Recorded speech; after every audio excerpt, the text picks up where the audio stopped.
Udalostí. Nezničili ho však turecké vpády, napoleonské vojská ani dve svetové vojny. Na lopatky ho položila až dnešná doba. Kláštor Mária Čalát založil v 15. storočí rád Paulínov. Mnísi z tohto rádu boli nesmierne vzdelaní a vzdelanie sa pokúšali preniesť aj na miestnych ľudí. Pod kláštorom je dodnes sieť unikátnych podzemných chodieb. Doposiaľ neboli riadne zmapované. Nejseš. Co? Co? No.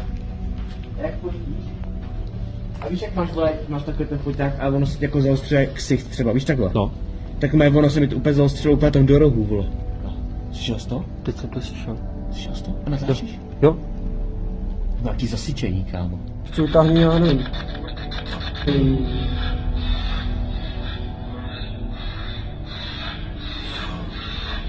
Dva nebo dva.